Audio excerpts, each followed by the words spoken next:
Dear colleagues, good evening or good afternoon. Do you hear me? Yes, I can hear you. Yes, perfect. I'm happy to see all of you here. We have something like 75 people registered for this lecture. And this is the first event in our new series, Traditions of Magic in the Near East and Caucasus. And actually this series also have a Russian program. So if you speak Russian, you may join our domestic program. But we will try to post regular announcements on Agade, on social media. And if you are interested in receiving our regular announcements, you can write to my email and I will include you in the list.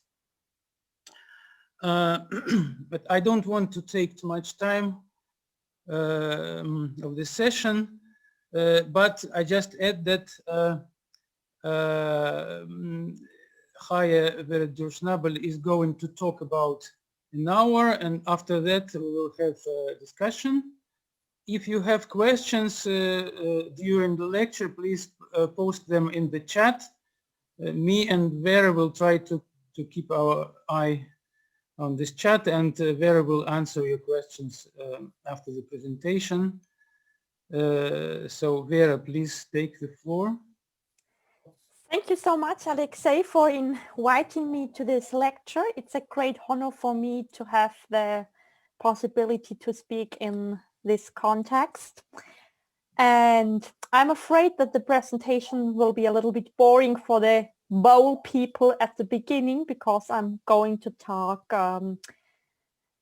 quite in an introductory manner about incantation bowls, but the second part will present a hitherto unpublished bowl text. So let me just open my PowerPoint. You can hear me clearly? Yes. Perfect. So today we are going to speak about aggressive magic, or at least the title of this presentation is How Aggressive is Aggressive Aramaic Magic? First of all, I will speak about incantation bowls in general, then about the situation in Babylonia in late antique, before we will address the matter of course bowls. And the fourth and most interesting part of this talk will be a very interesting bowl from the National Archaeological Museum in Athens.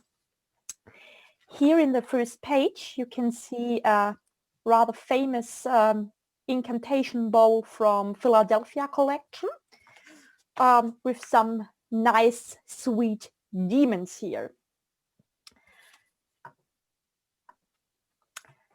From the very beginnings of human culture, people have felt the need to protect themselves against malevolent supernatural entities.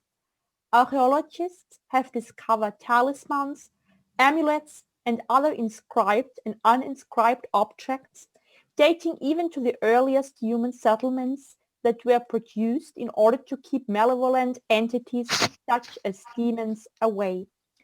These objects were either worn directly on the body or placed in strategically important places within the domestic environment, e.g. under the threshold or in the corners of the house, so that the entities could not enter the domestic sphere.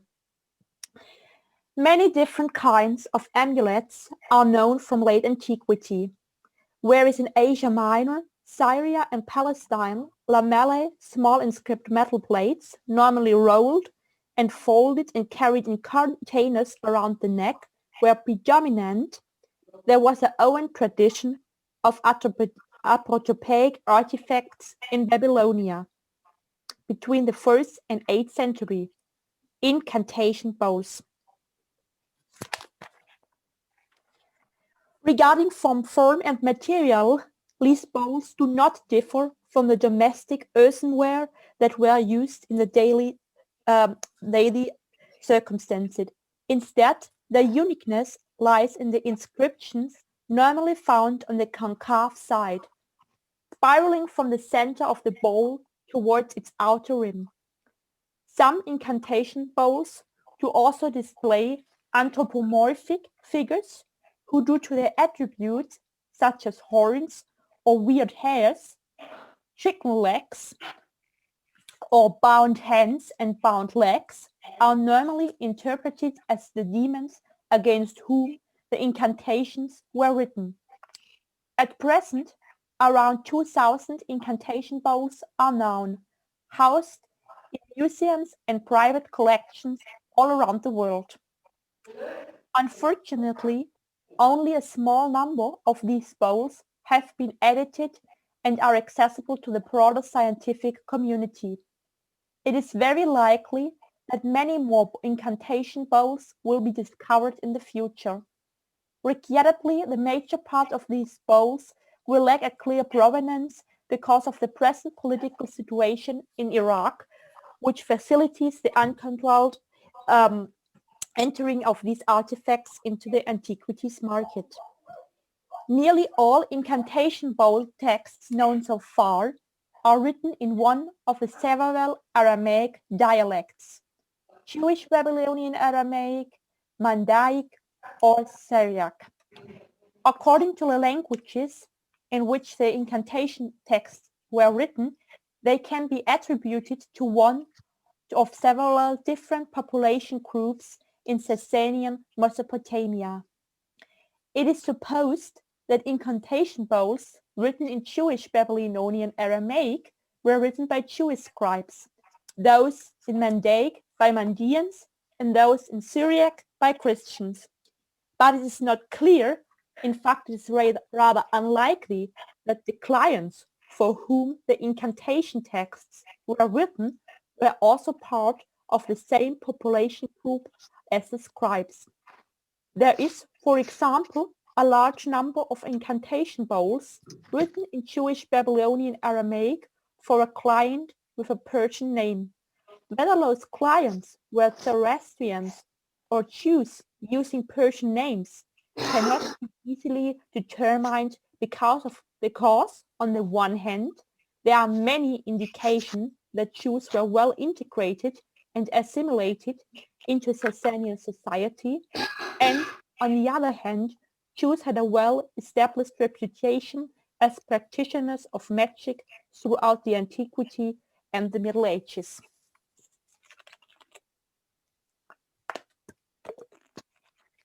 In contrast to the questions of practitioners and clients, there is no doubt that all incantation bowls, irrespective of the language in which they are written, do share formulaic and stylistic parallels, but are also anchored in their own culture.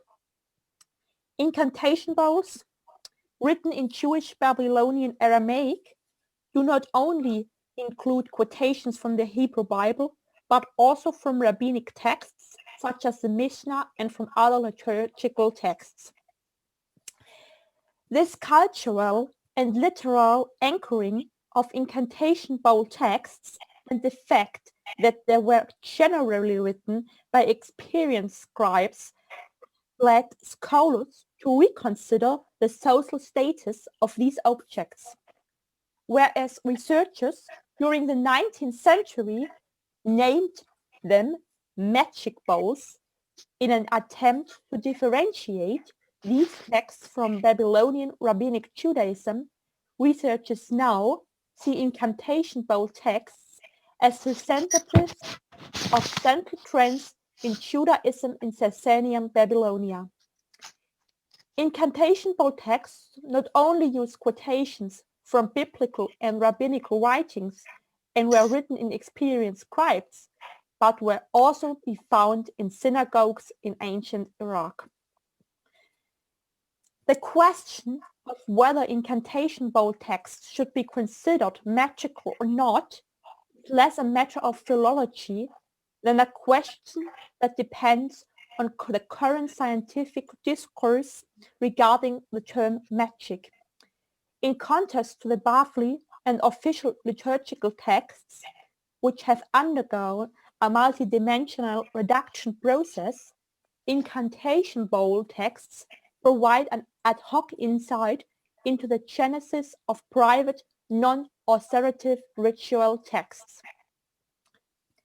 Whereas most incantation bowl texts can clearly be considered as apotropaic texts, there is a special subgroup of incantation bowl texts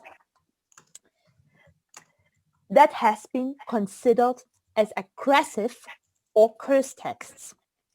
The present paper is dedicated to this special group of incantation bowl texts that has been formally considered to be curse texts, the so-called Kifla bowls. In context to previous studies, the present paper argues that these bowls should also be considered apotropaic, despite the fact that most of them clearly indicate an antagonist. In doing so, it will be evidence will be shown that the so-called Kifla bowls share important stylistic and formulaic features, as well as historiole and several motifs with incantation bowls that are unquestionably apotropaic. So here you have the fancy incantation bowl everybody wants to work with, and that's what we have normally in reality, just fragments without nice pictures. The two bowls here are from the collection of the Vorderasiatisches Museum in Berlin. An incantation bowl is a domestic bowl-shaped earthenware artifact inscribed with ink. The bowls were wheel-made and can be divided into two basic types, hemispherical and flat-based, of which the hemispherical type is predominant. The hemispherical type is also shown here in the picture on the left. Regarding their physical appearance, incantation bowls do not differ from uninscribed mass-produced bowls that were used for domestic purposes.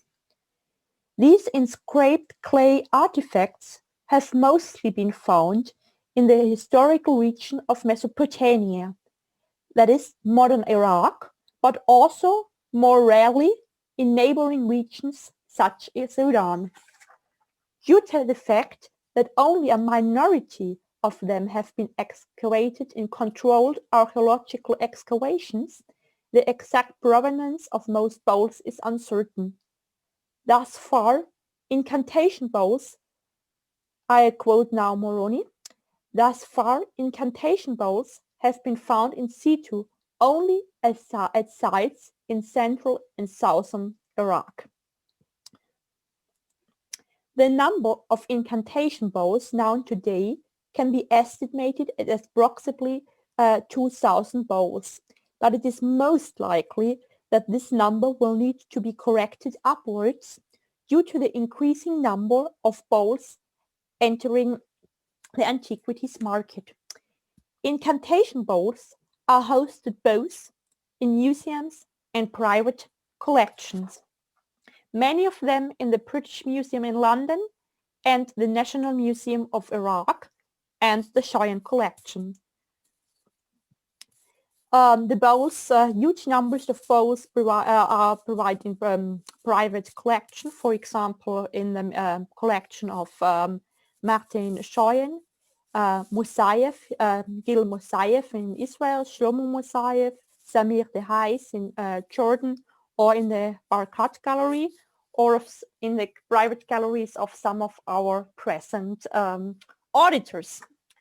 Most incantation bowls display a spiral inscription on their calf side, normally beginning in the center of the bowl and moving towards the outer rim. However, there are also incantation bowls beginning from the rim and moving towards the center of the bowl.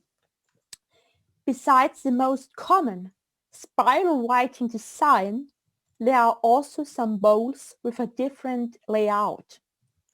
The writing may be adjusted to the drawing of the bowl or executed in such a manner that the writing itself displays a specific figure or shape.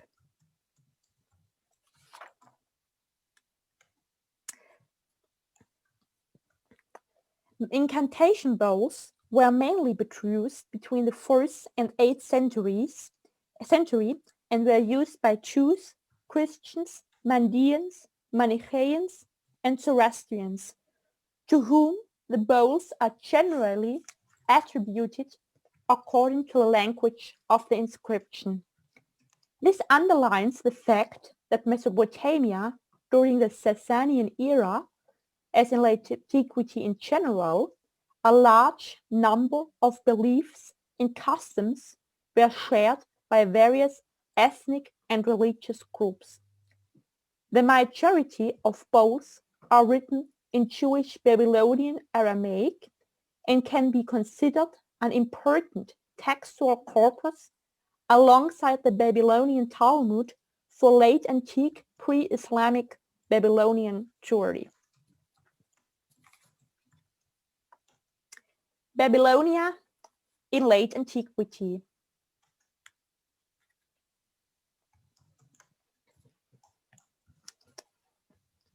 Besides the Babylonian Talmud, incantation bowls are an abundant source for the research on all aspects of Jewish life in Sasanian Mesopotamia, particularly because of the fact that there are notably fewer resources for the studies of Jews in Babylonian than for the histories of Jews in the West. Information regarding the life of Palestinian Jews and those in the Roman Empire is not only given by the Palestinian Talmud, but also in the writing of the Church Fathers and in Roman and Byzantine legal texts. Furthermore, archaeological remains in present-day Israel and in the eastern provinces of the Roman Empire are considerably better investigated than their eastern counterparts. Due to the fact that there is, on the one side, little written evidence about Jews in Sasanian Babylonia from a non-Jewish perspective, and on the other side, that this non-Jewish perspective did not aim to give an objective description of Jewish life, because of the fact that Judaism often serves as virtual other and Zoroastrian texts, as was shown by Jacquet. The Bavli is the best source available for the study of late antique Jewish life in Mesopotamia. However, it should be also mentioned that the Babylonian Talmud represents the ideas and thoughts of a rabbinic elite, and that the everyday life of an ordinary Jew might have been very different. In this regard, the study of incantation bowl texts might offer an additional perspective and may illuminate more aspects of daily Jewish life during the Sasanian era. Even if incantation bowl texts were also written by experienced scribes and scholars, they did not undergo a multiple reductional process like the Bavli. Once they were written, incantation bowls were buried in the ground and do therefore represent a written source that did not experience several stages of reduction.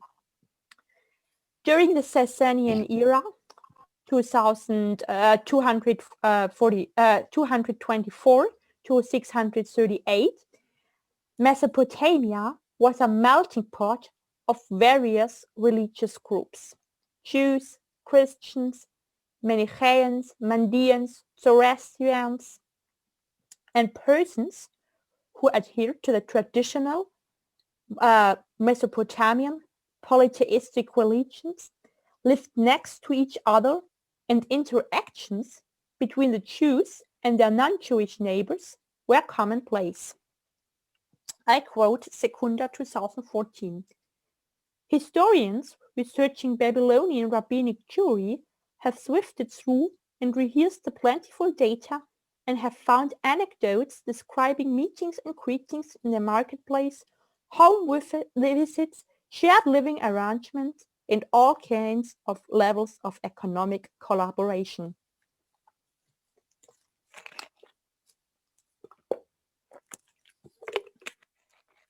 The multilingual and multicultural reality of late antique Mesopotamia is even attested in some Incantation Bowl texts. For example, in the text 6519 from the Iraqi Museum in Baghdad that was published as text 49 by Isbell in 1975. This incantation passage does not only reflect the multi-ethnic reality of Sasanian Babylonia, where people with different ethnic, religious, and linguistic affiliations lived next to each other, but does also underline the international embedding of the Sasanian Empire, which was bordering the Roman Empire in the northwest and the Hindu Kush in the east. Also, Mesopotamia as a whole was an ethnic religious amalgam. Archaeological remains and references in the rabbinic writings and Middle Persian scriptures point to the fact that there were areas of concentrations. For example, Christians in the north and Mandeans in the vicinity of Khuzestan, and Jewish majorities in some Babylonian towns like Pumbedita and Nehardea. For a reference to the Jewish majorities of Pumbedita and Nehardea, which were both located near the modern city of Fallujah, can be found, for example, in Avodah Zarah 70a. Although most evidence for cities with Jewish majorities are found within the Bafli, Jewish settlements are also mentioned in the Res Gestae of Ammianus Marcellinus. Nevertheless, even the Jewish centers in central Mesopotamia were characterized by their multicultural imprint, and incantation bowls in other Aramaic dialects than Jewish Babylonian Aramaic can be found in central Mesopotamia. There are also several locations where incantation bowls written in different languages have been found together in situ. Having in mind the importance of central Mesopotamia as an administrative and economic center of the Sasanian Empire, this is not very surprising.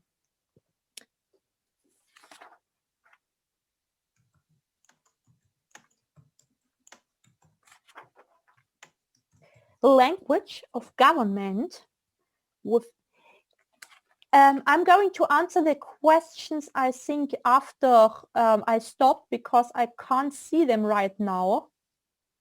Now.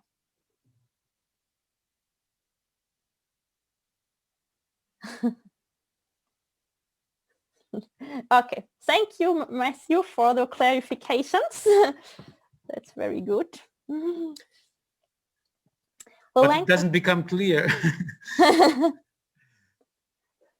So it was translation of Isbell, yes? Yes, that's Okay. a translation of Isbell. Just have to believe him. Yeah.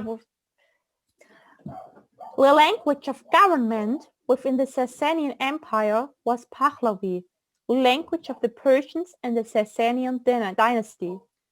Due to the function of Mesopotamia as an economic and administrative center within the Sasanian Empire, it is highly supposable that the region was also populated by Pahlavi-speaking persons. Whereas Jewish Babylonian, Aramaic, Syriac, and Mandaic were to at least some extent mutually intelligible, Pahlavi, as an Indo-European language, was definitely not intelligible for Jewish Babylonian Aramaic native speakers who did not take an effort to learn Middle Persian.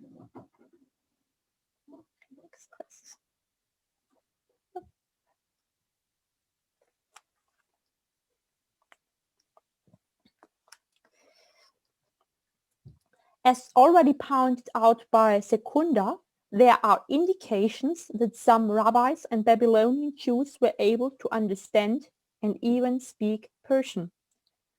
Whereas the Palestinian Talmud frequently uses Greek and Latin loanwords, the number of Persian loanwords within the Babylonian Talmud is rather low and restricted to administrative, governmental, and legal terms on the one hand and everyday items on the other hand.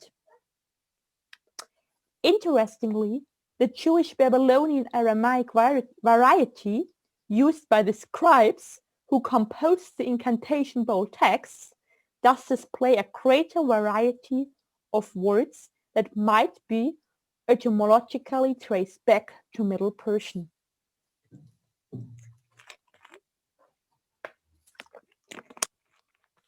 Whereas earlier researchers belonging to the Fraserian evolutionary tripartition between magic, religion, and science have considered Incantation Bowl texts as the product of an uneducated lower class attached to primitive magic, further research has shown that Incantation Bowls were used by people from all social classes. There are even Incantation Bowls explicitly written for rabbis.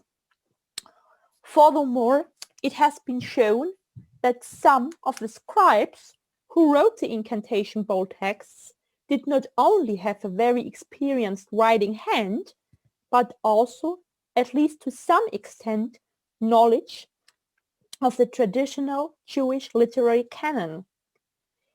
It might be even surmised that the same scribes and scholars involved in the production of legal religious texts have also written Incantation Bowl texts. Within Incantation Bowl texts, there are citations of biblical verses, allusions to stories in the Tanakh, but also quotation from liturgicals and relatively rarely from Mishnaic sources. The classification of Incantation Bowls as magical texts in the beginning of Incantation Bowl scholarship was also triggered by the confusion of ethic and emic categories regarding so-called magical texts.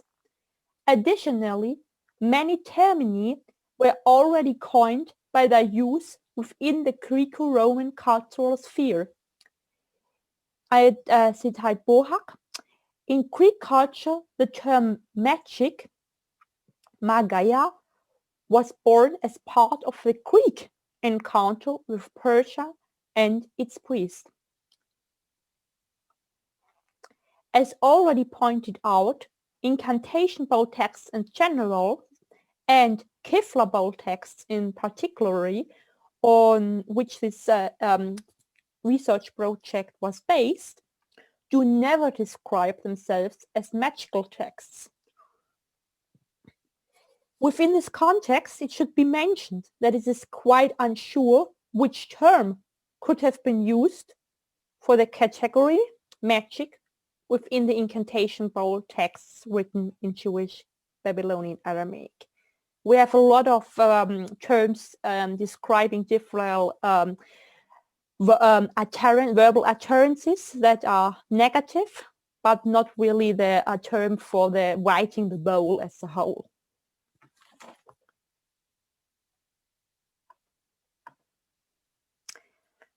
My PhD project was inspired by the research done by Dan Levine, who first published in 2011 an article about Kefla bowls, and then in 2013 a book about Jewish Aramaic course texts from late antique Mesopotamia. In the following passage, I just put a quotation mark behind course bowls, because in my opinion, they should not be considered as a separate group of incantation bowl texts, but rather as rather in context with other incantation bowl texts, because they share a lot of common features with clearly epitropic texts.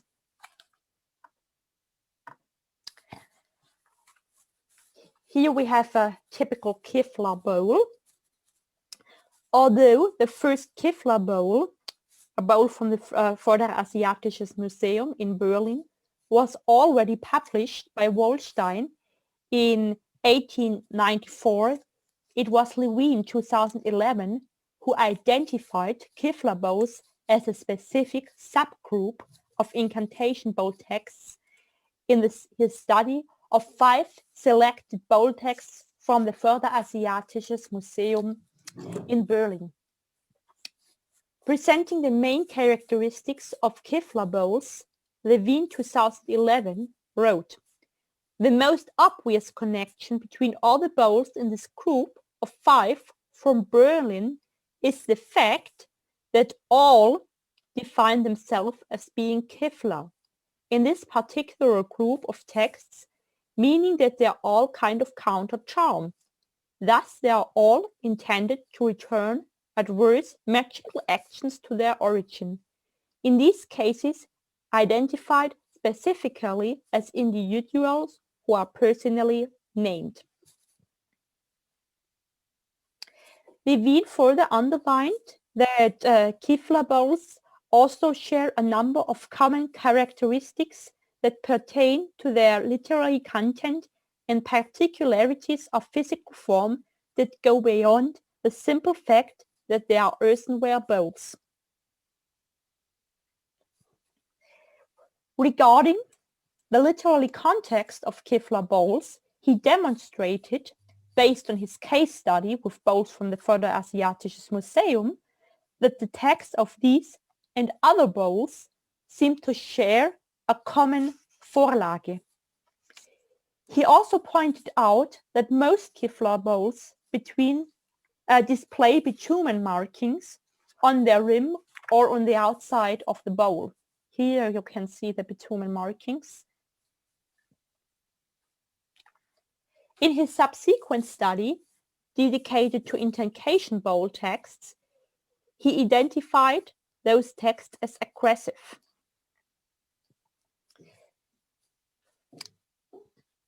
However, research conducted for the present paper has shown that a coherent corpus cannot be formed by including only those bowls which describe themselves as Kefla bowls, because they also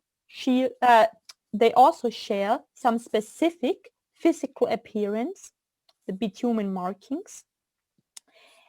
But it is necessary to broaden the inclusion criteria due to the fact that there are on the one hand also Kefla bowls that do not feature bitumen markings or a given antagonist, and on the other side there are bowls displaying bitumen markings that do not explicitly identify themselves as Kefla bowls. Interestingly, those bowls seem to share many structural and formulaic features with bowls that do describe themselves in that way. Therefore, all bowls that either describe themselves as Kifla bowls or display these bitumen markings on their rim and contain a text written in Jewish, Babylonian, and Aramaic have been included in this corpus of this study.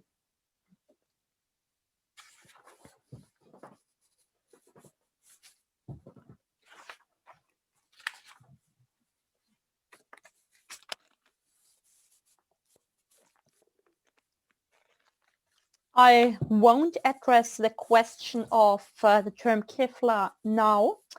I did it, I think, 2 years ago at the Sefer conference, where I gave a paper about the meaning of the term Kifla, and after the discussion we reached the, I think, the commonplace that we should translate it as charm and not especially as counter charm.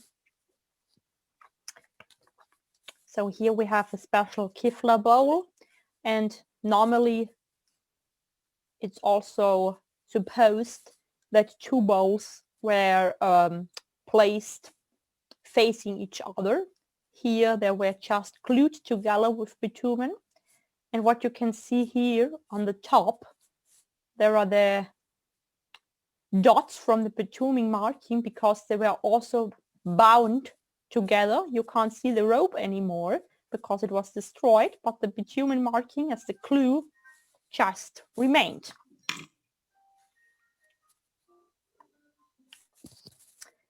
And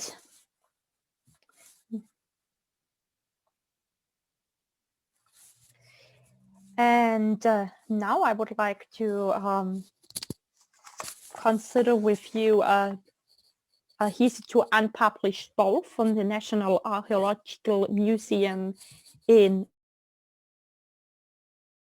Athens, known as 6964.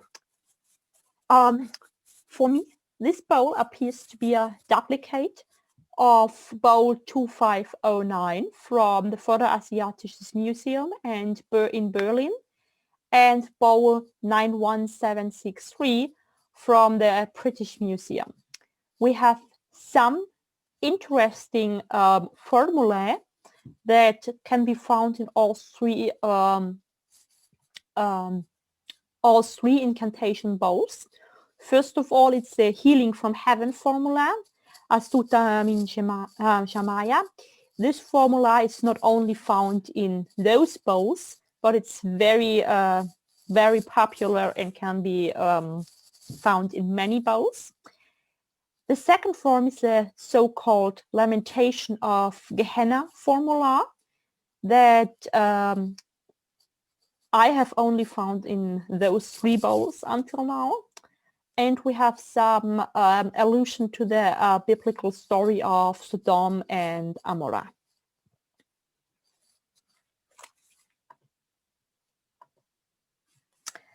So this, the bowl from Athens Museum is also an example about the current corona situation and how it is difficult to do research. I was originally supposed to go there in March. I already had booked the flight and everything. And one day before I could go, they started the first lockdown in Athens, in Greece. And since then they have shortened the people that are working at the museum. So I was not allowed to go there and to do a better photograph.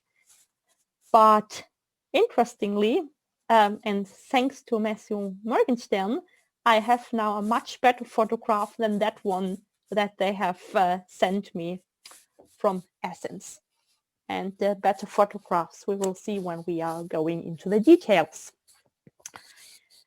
Unfortunately, the provenance of the Incantation Bowl 6964 from the National Archaeological Museum in Athens is not known. It displays 15 lines of well-preserved script, which does not differentiate between Bet and Kaf, Dadet and Resh, He and Chet, and Yod and Vav. Since the rim of the bowl is covered with bitumen, it is quite probable that there was at least the beginning of the 16th line of script, which is now unreadable. Within the center of the concave side of the bowl, there is a quadrangular cartouche that shows 3 horizontal lines of script. In order to describe the design of the bowl, it might be helpful to imagine an underlying clock. Assuming 12 o'clock to be in the middle of the upper side of the cartouche here, the incantation text would start at 1 o'clock with the word Leshemcha and spiral and 15 to 16 lines toward the rim of the bowl. Between 10:30 and 11:30 here, there is a triangular area at the rim of the bowl, approximately covering 4 lines, that is badly faded and could not be deciphered in the present edition. At 7 o'clock and 7:30, there are 2 approximately 2 centimeter broad bitumen stains that ran from the rim of the bowl into the writing. The one at 7 o'clock covers 6 lines, whereas the one at 7:30 does only cover 3 lines of script. Although the reading here, I am really thankful to Matthew Morgenstern for the better picture that I had loved to have before. Then it would have been much easier. So here we see the cartouche in the center of the present Incantation Bowl. And I would be very grateful if we could just discuss after my talk your own interpretations of this a little bit difficult cartouche.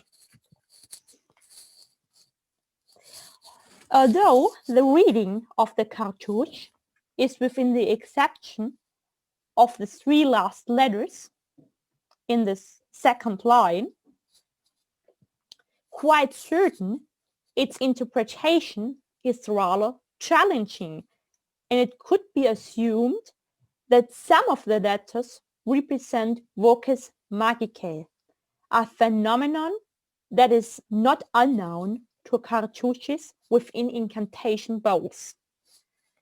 Therefore, the text written in the cartouche is not translated, but only transliterated in the current edition.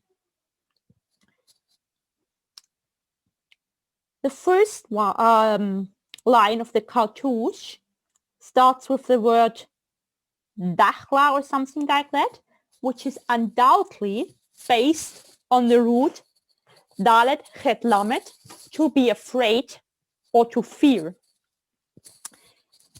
In a slightly modified way, displaying the ending hey instead of aleph, the word is directly repeated at the end of the first line and in the beginning of the second line. Dachla could be understood as a third-person feminine perfect of the root dachad. The ending with aleph could be either understood as a scribal error or as the attempt to create a nominal form. Whereas the former explanation would also explain the direct repetition of the word, the latter seems less likely due to the fact that the usual nominal form based on that root is dachluta. Nevertheless, and according to the Kal, the form Dahla, as we can see here, is attested in Syriac, in the Jewish literary Aramaic of the early Targumim, and in late Jewish literary Aramaic. The second line here continued.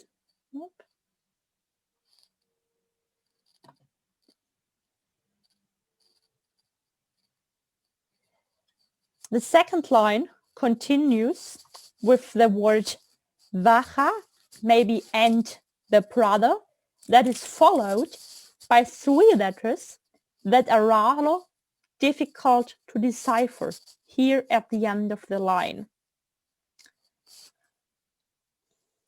So that's just an attempt to decipher it. The third line starts with the word Much, that could be interpreted as a form of Mucha, brain, skull, or have a connection with the verbal root mem, vav, chet, to dissolve, which would be nicely a nice connection because the evil magic practices should be dissolved.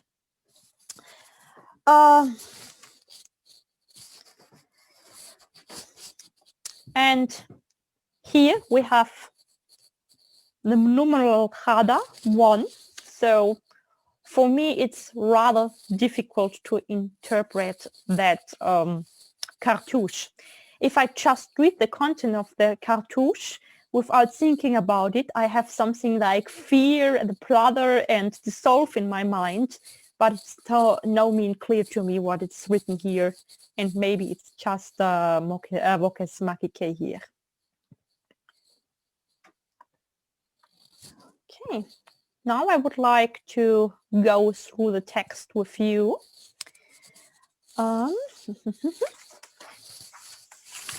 So for those who are not so familiar with the Babylonian Jewish Aramaic, I will just read my translation of the first paragraph, which indicates the purpose of the incantation. For your name, healing from heaven for Ima, the daughter of Demeter. For healing, she shall be healed by the mercy of heaven. This is an amulet for Ima, the daughter of Demeter, to overturn sorceries, woes, and curses from Ima, the daughter of Demeter, so that they will not come near her from this day and forever.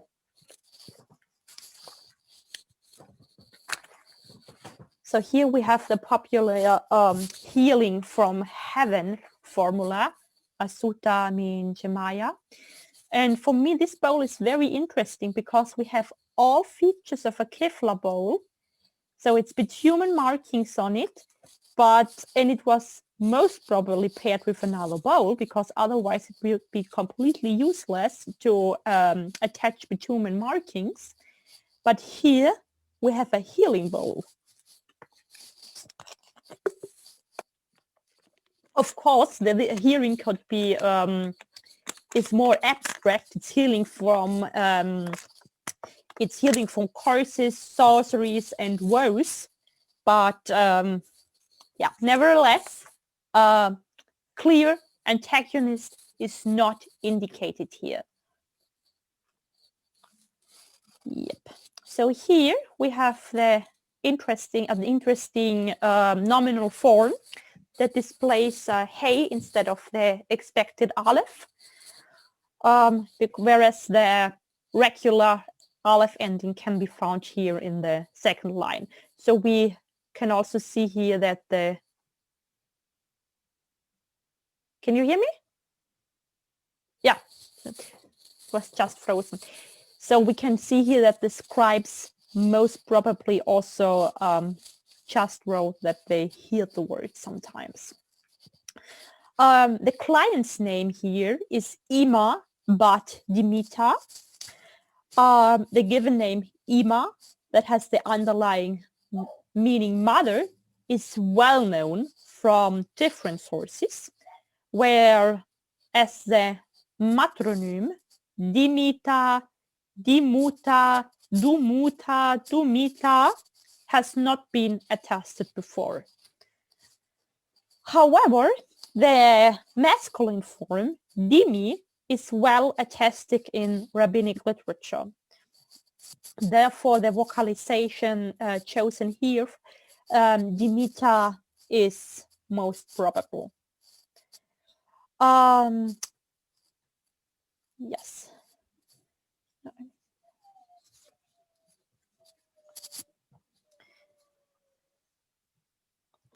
Here, in the second line, we have this interesting verbal form that calls for further explanation. Because of parallels, it could be analyzed as a itpayal, the third person singular feminine, based on the root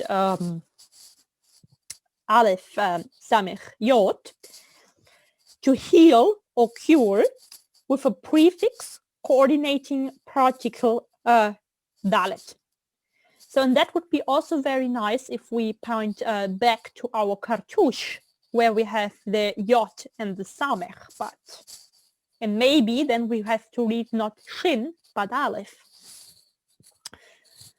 Yeah. So the attested form would be with just dalet, taf, yod, samech, yod. And here, in the form that we have a metathesis of the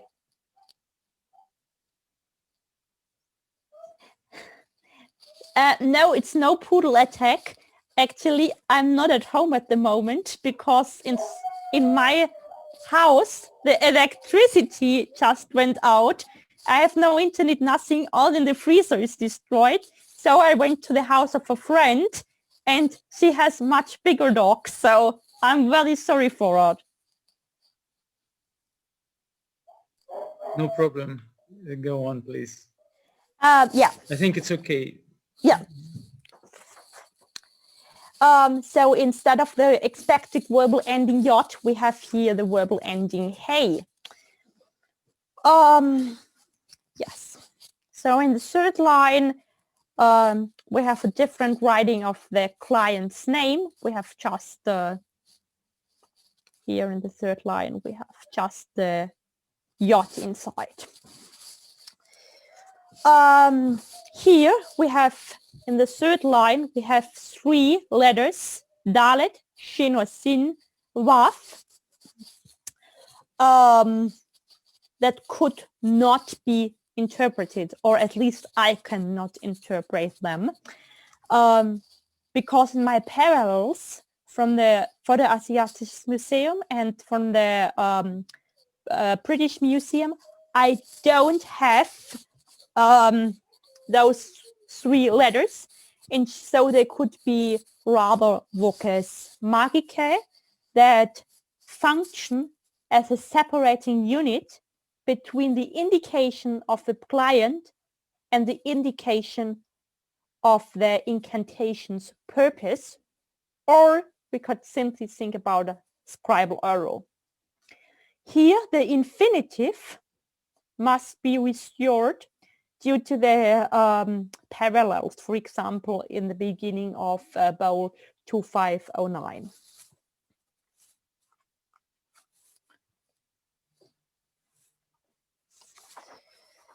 Okay, so we just, yep, I don't have too many time left, so we will go quickly through the nice text. So here in line 5, we have the first adjuration formula. I adjure upon you lamentation of Gehenna that brought down the house of Korah, Datan, and Abiram to the abyss. And this is the exact parallel of the bowl from the Vorderasiatisches Museum, line 6, and from the British Museum. There we have exactly the same, so therefore it's easy to correct the ending here. Then we have the first authorization in name of a rather difficult divine being, Aspatmas, or something like this. And we can say, in the name of, I don't really know how to pronounce it, Aspatmas, whose crown is bound, overturn upon them magical acts, the magical I add in the translation, and all evil spirits. The authorization is continued with two other magical names, and in the name of Aspatmas and Achtimas. So here we can see that these names are rather a play with letters when we compare them with the name of the first authorization, who were sent to destroy Sodom and Amorah, and they pressed down Sodom and Amorah. Here we have the first command. Come quickly and open the doors of Sheol and the gates of Gehenna, and take chains of iron and snares for gathering. So this is the exact parallel to Vorderasiatisches Museum 2509. And here we have a very nice second command with all kind of possibilities indicated. And go against the evil curse and the bitter invocation and the strong neck charm of the father or of the mother or of the brother or of the sister or of the father-in-law or of the mother-in-law or of the son-in-law or of the daughter-in-law or of those who are going out to the cemetery, even to the house of idols, and whether a whispering, and whether one in the town who rebels before the synagogue or in the presence of the Torah, and whether shofar blows, and whether curses that are cursed on the road invoke a curse to the one who cursed it, an invocation to the one who invoked it, and a necklace charm to the one who performed it. So here we have actually the mirroring effect, sending back evil entities, evil verbal utterances to the origin of those utterances. The third authorization, in the name of Kafshiel the angel and Zachamael the angel, or we don't know, something evil. Unfortunately, I can't read here, but maybe with the help of the better pictures, I will manage to get a better reading. The fourth authorization, in the name of Abiel and Sadiel and Kalchiel and Marmiel, who strikes and flies in the air, in his name and on the throne, the Lord of the kingdom, that no man may see him and survive.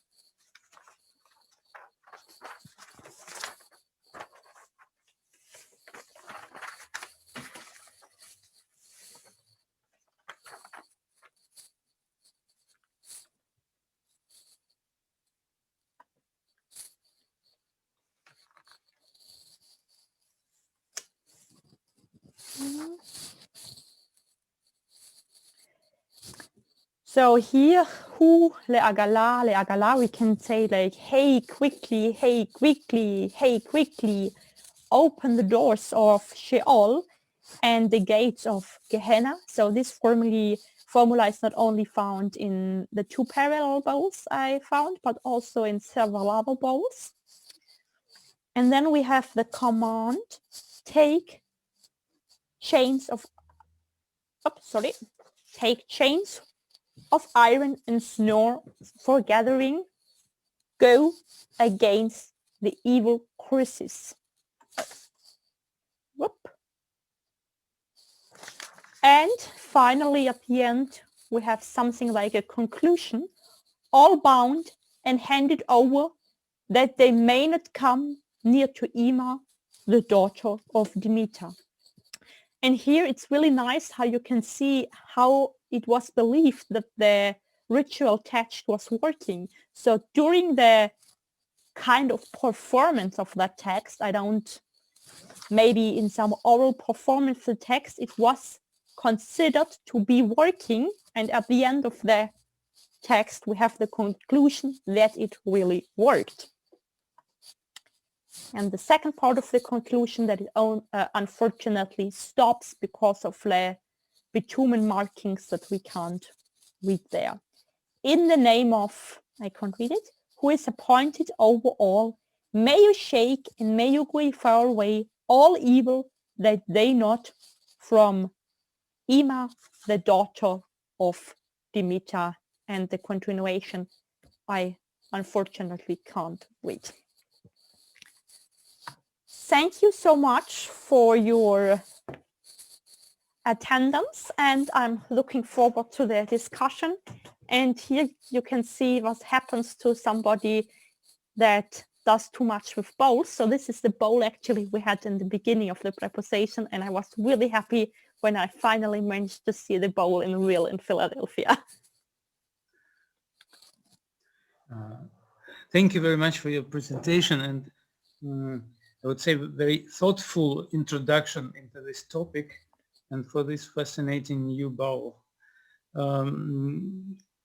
Please ask your questions. And critique, any comments, please. Any questions?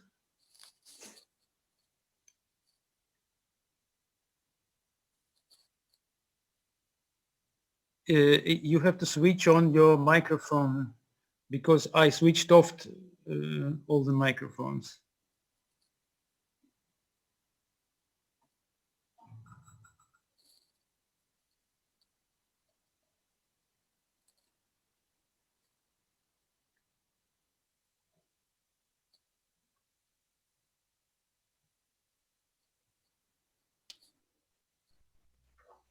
Hello? Hi. Hi, can you hear me? Yes, I can hear you. Yes, my name is Joanne Skurlock. Nice to meet you. Thank you. And nice to meet you as well. It was a wonderful lecture. I really enjoyed it. Thank you so much. I work on ancient Mesopotamian magic. Okay, so sort of the great ancestor of the system that you're talking about, which was equally polyglot in its diversity as well. Had some Persians certainly involved, not to mention people from Judah. Okay, so the interesting thing for me about this is that what I'm looking at is a continuation of a type of practice that was quite common and that might or might not mention an antagonist, but was basically directed against sorcery, so sending it back on its tracks or whatever, but could be used in more specific and focused cases. So, for example, you wanted to have a legal case, and your suspicion was that the person who was opposing you had practiced sorcery against you. And so you were doing counter magic to somewhere, well, it shades over. It can go out of control very quickly, that it shades over from stopping them from making you lose your case unfairly to actually making them lose their case unfairly. And in those examples, you would actually name the person, your adversary in court, or you could do something generally about, you have a lot of legal cases just ahead of time to make sure that everything was going to be all right. The other thing these things are used for, there's a type, they have a name for them, is against slander. And it's used for people who are taking an office. They will do them pro forma. It's actually publicly performed in order to protect them from being unjustly slandered and possibly being executed for officials. This could be a daughter-in-law coming into a new family. I was struck by the family members in there. She doesn't want to be slandered and said that she's playing around from her husband and get her divorced and whatever awful consequences might happen from that sort of slander, that she needs protection from this kind of thing. So that's just my take on it, coming from the Mesopotamian sort of side of things. No, thank you so much for that comment. I wrote it down. I really have to look at that because it's really interesting. Also regarding the family relationships within the ritual texts here. Right. I have an article actually published on the subject. If you Google me, you find, I can give you my email. That would be great. R-Beal, B as in boy, E-A-L, at uchicago.edu. I'd be happy to send you a copy of the article and that would good. Thank you so much. And thank you. Lovely lecture, as I said.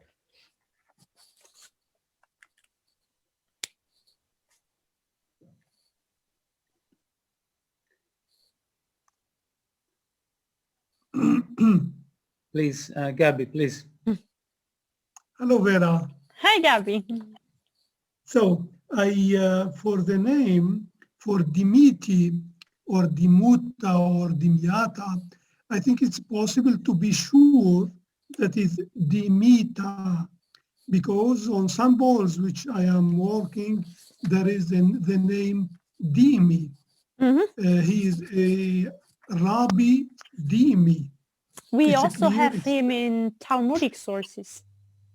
Yes, but in the bowl sources, I think it's first time I find this name, Rabbi Dimi. It's a clear Dalit Yod, Mim Yod.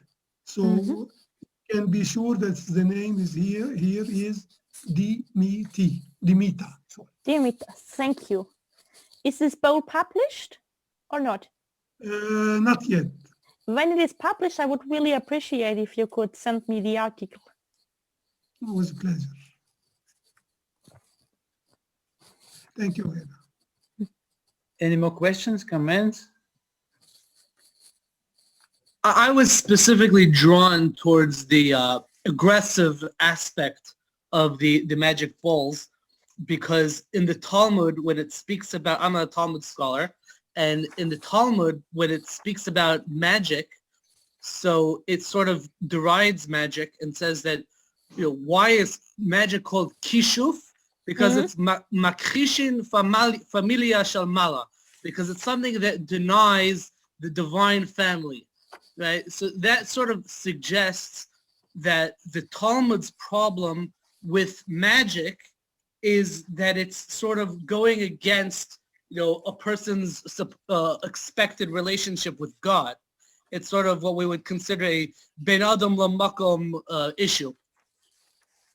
But when you look at the all these different sorts types of aggressive magic, where the issue doesn't seem to be a person's relationship with God, but rather the fact that he's using, let's say, these sort of perceived supernatural forces to attack another person. So that sort of places the quote-unquote problem of magic in a different realm. It's not in the realm of the relationship between man and God, but more in the realm of the relationship between people and the interpersonal element. So, like, you know, if you look at it from that perspective, there is a type of neutral magic which might not be so problematic. Like the Talmud speaks about, you know, people creating gourds, creating different types of melons out of magic. So if that's not done in a way of attacking somebody, that might be something that's not necessarily under the Talmudic rubric of makrishin familia shalmala. But then yesterday, I actually found a very interesting insight from this Hasidic rabbi, Kedushat Levi, Rabbi Levi Yitzchak of Barditchev, in his commentary to Exodus 15, where he writes that the idea of makrishin familia shalmala means that a person, when they use magic to attack another individual, they're sort of going against the divine paradigm, where God sort of acts in a benevolent way with creatures. And when you're going and using magic to attack, you're using a different model than what God does. So that's the problem with magic. So he sort of merges that aspect of the interpersonal and the interdivine elements of magic, and he says that the problem is really both of them together. But what do you think about that?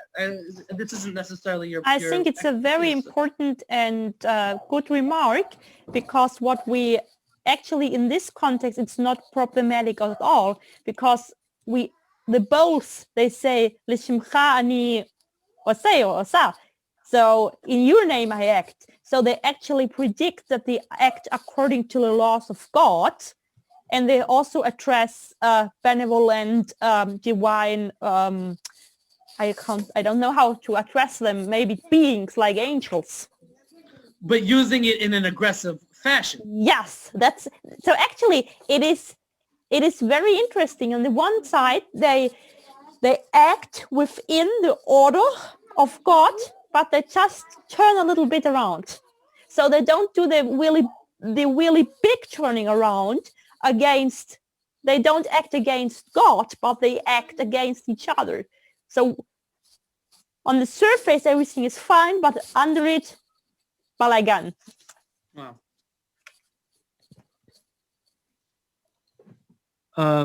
Please, Joachim Clark, you can turn on your microphone yourself. Yeah, thank you very much. Yeah. I hope that now you can hear me. So I am an Egyptologist, and I have started to work a bit on Egyptian rituals for gaining favor. And in quite a few cases, this is connected with phrases where you have a strong antagonistic stance, where, for example, you can also ask for the overthrowing of your enemies. And there are also a few relatively little known Egyptian texts, some of them published already a long time ago, which are intended to protect individuals from aggressive magic by other persons. So I think this connects rather nicely to your documentation. That's wonderful. Have you published anything on that? Up to now, not really very much. And the only really accessible article came out in the Journal of the Circle of Friends of the Egyptological Institute of the University of Munich. So it's a bit outside normal academic publications. Okay, so if you publish something, I would really appreciate to have a copy of the article. Yeah, thanks. I'm also interested to get copies of what you are publishing, and what Joanne Skorlik mentioned also sounded interesting to me.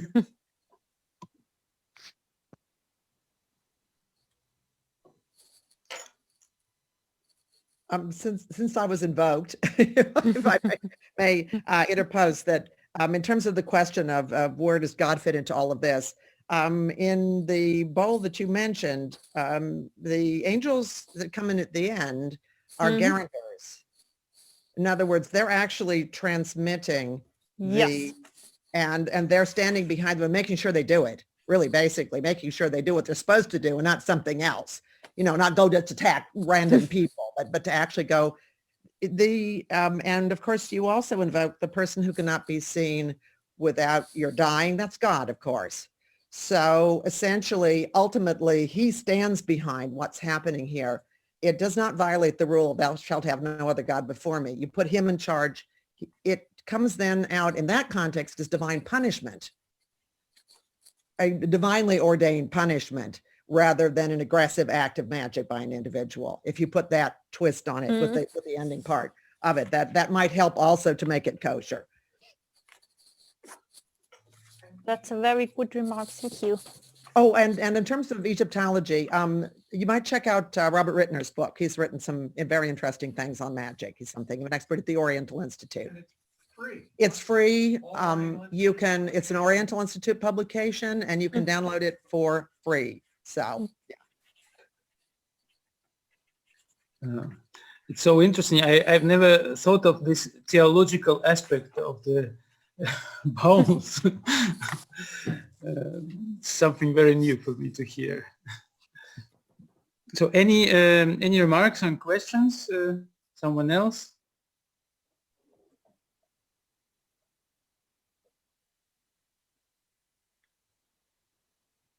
So if the questions ran out.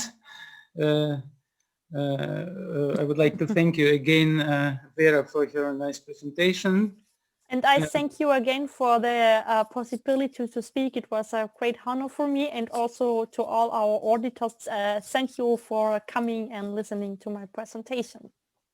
Please join us for our next event. And if you want to get the announcement, you may send your address to me. Thank you so much. Thank you so much.